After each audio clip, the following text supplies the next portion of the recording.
Hello, friends. Hello, and welcome to yet another audiobook, a TLC for the soul. Depending on when you listen to this is going to release at the summer solstice 2026.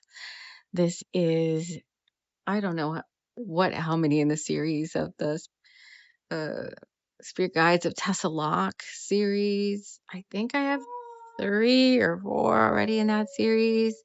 But this is a fun summer-ween read, The Werewolf of Whistling Gulch. Now, if any of you are familiar with Rockaway Point, Tessa Locke, and any of my work from the past umpteen years, 10 years now, then Heather Happenstance, our girl about town, our roving reporter who works at or works for many, she works for the Rockaway Point Gist, which is the newspaper. She also works for she kind of gives little updates at the WBAT 44 AM radio station in the Rockaway Point Lighthouse, and typically she appears on Sea Star shows, which are at the witching hour. And we've got some little WBAT 44 AM radio shows up on the channel, on YouTube, and on the podcast, wherever you find this. They're there in playlists. There's so many playlists. Check them out. And this audiobook will also be in a playlist. And I have umpteen books in playlists now. Out on the channel. You just have to go to playlists and you'll find all of them. And the fun thing that you can do is all my ebooks are free to read. You can go download a free ebook anywhere ebooks are at: Google Books, Apple Books, Barnes and Nobles, Smashwords, my ebook publisher, or I don't know, they are publishing my ebooks all over the place now. So wherever you find ebooks, you'll find me. And you could download a free ebook and you could read along with the audiobook. Some people like to do that. I kind of like to do that myself if I have time to be looking at the ebook online. If not, listen on. And as always, all my books are stream of consciousness channeled material. And they are done with divine intention to bring you what you most need in this now. For some people, that's a little too woo-woo, so you can just take it as a fun story. You know, the first level of truth is it's a fun little story. And you may hear my son in the background. I don't edit him out sometimes because sometimes he says things that are pertinent to what we're talking about. So if he does, I'll make sure to mention that. But anyway, the first level of truth. The second level of truth is these are written with intention for your healing, for you to uplift you, to bring a little bit of magic in your day. Whatever you most need in this now. It's like a Reiki-filled rom-com mystery story, fun, shally. I don't know what was that little happiness fairy portal. And then if you want to go one step, higher in consciousness, listen for any metaphors and meanings, because when you start listening or reading one of my books, the magical intent at this level is that throughout this course of the book that you are listening or reading, you are entered into this sacred container and thus have access to all the magic inside these pages. You can visit these places. You can ask for some of the guides to come visit with you. You can enter yourself into the story and go play in these fairy portals and these other spaces and places that come up. And in this case, we are working with one of my very most favorite places, Whistling Gulch Retreat and the Forest of the Forbidden, with my very dear friends, the Forest of the Forbidden Bears.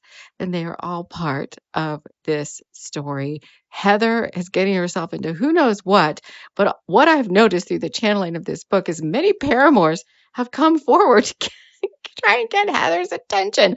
I don't know where this is going. So for those of you that are listening or reading, I don't know, it sounds like you may have multiple choice points in terms of the options are opening up in terms of love interests and all sorts of other things, in addition to the fact that Heather just still cannot seem to get her hands on who this Werewolf of Whistling Gulch is, because all she's really wanted to do all along is have an interview with the creature.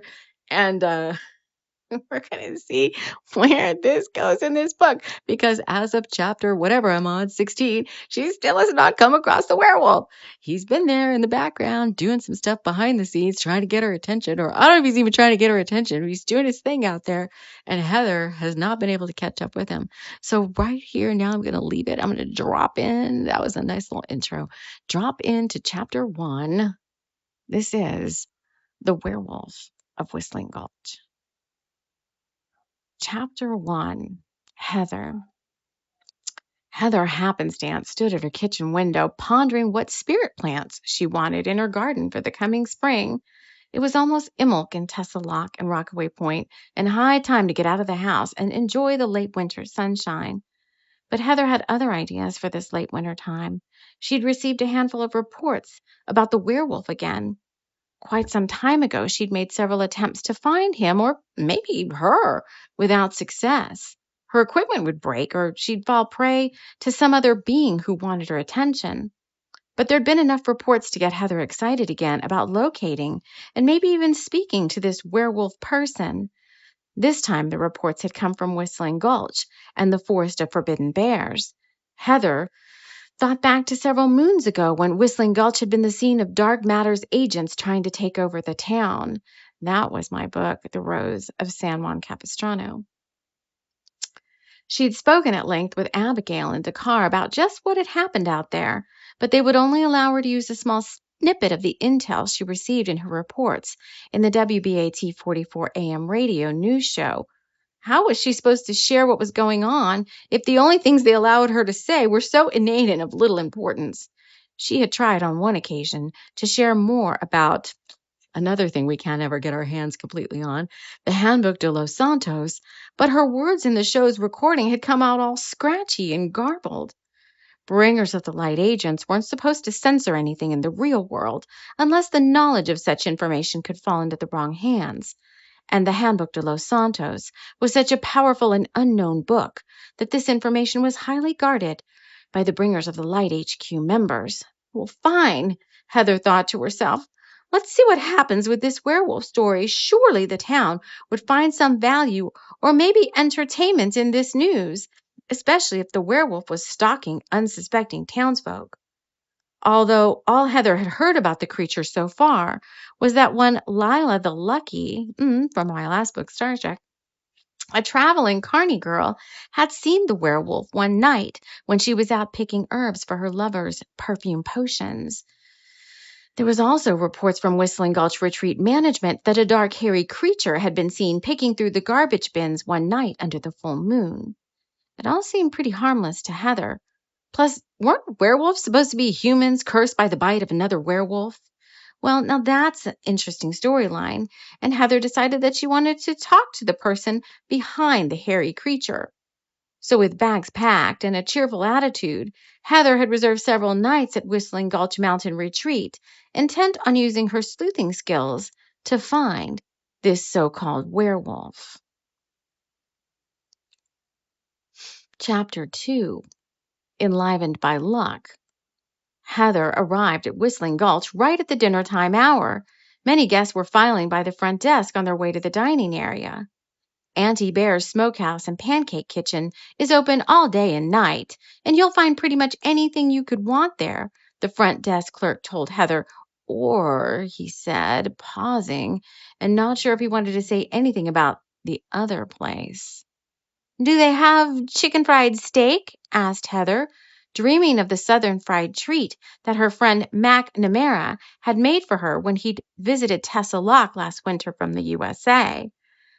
The clerk forgot all about, quote-unquote, the other place, which we now know as the Hidden Foot Tavern, but Heather wasn't in Whistling Gulch to report on the Forbidden Bears, so we'll let that go for now. Yes, I think so, the front desk clerk said. If you can dream it up, they can make it. Auntie Bear's was famous for its pancakes, but the chefs known as magical making food apprentices had been taught to conjure many edible delights for humans and other non-human beings. Heather left her bags in her room and took a light jacket. The air on the mountain was humid, and she felt that that could only mean an early spring with light rains and plenty of wildflowers. She walked the short distance to Auntie Bear's and consumed a whole 10-ounce steak with mashed potatoes, cream gravy, salad with homemade dressing, and peach cobbler. She left a handsome tip for her server, a young fairy waitress who used her magical skills to deliver the food on rainbow clouds with sparkles in them. The clouds would poof around the table, emitting an enchanting perfume of the person's delight. Heather had chosen Midsummer Bonfire, and as she ate her country fried steak and sides, she imagined she was sitting outside at Mac's house in the Smoky Mountains while he barbecued roast duck and made pheasant soup. Heather left Auntie Bear's and decided to take the long path back to the hotel. Well, we know what happens when people go the long route. The moon was out and almost full, reaching its roundest point later that night around the witching hour. Heather hummed a little tune she made up in her mind and breathed deep. Now, I have to interject as I stopped there for a second, and I was hearing hydrate, hydrate, hydrate, and I had to go get a drink of water. So, for those of you listening, it's time to hydrate. Okay, so she breathed deep of the mountain's fresh air and should be hydrating herself. That's when she heard something that made her skin tingle and the hair on the back of her neck stand up. A howl emanated from somewhere deep in the woods off the right side of the trail. She stopped in her tracks and looked around. She was the only one on the trail, as most of the others had decided to take the short walk back to the hotel. The howl started again, and Heather grabbed her phone, plugging in her wireless mic and readying herself to start recording. Oh, what in the heck? The howl went up again. I don't know what kind of howl that was. I guess that's a man beast. And just off to Heather's left now, she saw something run closer by. She fumbled with her phone. She's always fumbling with things. And rather than pushing record, she pushed delete. And then as fast burst of air surrounded her, she dropped her phone as her hands started to shake a little with nervous anticipation. Was this the werewolf she had come to find? When she finally get her story after waiting for so long? She picked up her phone and took a deep breath. The trees and hedges around the edge of the trail shook. And then to Heather's surprise, someone broke through the hedges, looking disheveled. And wearing only some deeply tattered garments, a handsome young man stood breathing heavily. As Heather reached out her hands, starting to snap a photo. The handsome young man collapsed to the ground. Heather forgot all about her report as she dialed 911 and rushed over to see if the man was okay. But she didn't have to wait long as his eyes fluttered open and gazed deep into hers. There was a strange ESP connection between them, where she could have sworn she heard him say something like, "Hey, you're cute."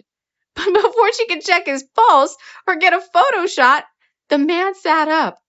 911, what's your emergency? Came out of the phone. And upon hearing that, the man in the tattered clothes with a little bit of fuzzy stubble, or so it seemed on his chin, got up, looked down at his hands, and then ran pell-mell away from Heather and back into the woods. Wow. Chapter 3, Heather meets her man. Heather gathered up her things and took off running after the man. "Wait," she yelled after him. "I've so many questions for you." But the man/hairy creature was way too fast for her and disappeared up into the trees, going up to the side of the mountain, she thought. Heather stopped and tried to catch a video of the fast-moving man, but to no avail. All she could see when she looked at the video were trees swishing and swaying as the man parted them to make his upward climb. "Drats," Heather said out loud, and then turned to go back towards the path to the hotel. She'd been so close. She decided instead to stop in at the Hidden Foot Tavern on her way to her room. Signs along the trail beckoned her towards the sharp roof lines and rustic-looking cabin with smoke billowing out of its chimneys. Deep green moss covered the outer walls. Heather could see the smoke coming up from what appeared to be the direction of the tavern. A sign with a finger pointing left down the trail said, "Today's special grilled Gouda sandwich with a side of strawberry soup." Heather's mouth watered as she imagined the sandwich, but just as she was about to reach, oh my goodness, my voice, what's happening to my lips? Oh, just as she was about to reach the entrance, it's like something's moving faster than something else. To the Hidden Foot, she heard someone calling her name. But it wasn't calling. Oh, no wonder. It wasn't calling her from outside.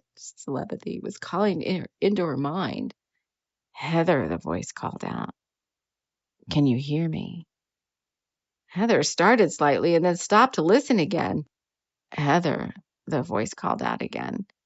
Heather. It was like a homing beacon, and she didn't recognize the spirit voice. Should she answer back or just swipe it away? She decided to answer, just to see what it wanted. Yes, it's me, Heather, she pinged back in her mind. Do I know you? Oh, here we'd always get started with, do I know you? Yes, you do, the voice answered back. You know me quite well, although we've never met. Heather calmed her mind and reached out to see if she could get a mental image of this spirit stranger. She called in her guides to help amplify the signal and to protect her in case some trickster spirit was playing games with her. She reminded herself, in the forest of forbidden bears, a very magical portal to many realms. The voice pinged again, calling Heather to it. What do you want? She asked. Make yourself known. Just then a billowing thought bubble with pink and purple light appeared, and Heather gasped in surprise. It was someone she'd been dreaming about for so long now. But who was this person? She still didn't know. Heather wanted to know more. Why are you here? She pinged back, or her voice suddenly changed. The only response she heard before the thought bubble disappeared was, look for me in the fire tonight. And then the bubble was gone.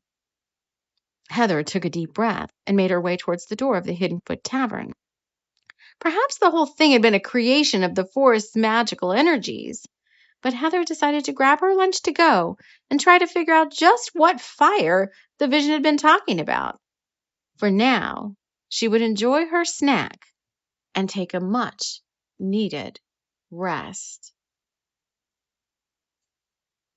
And that is what I have for you so far. Many more chapters to go.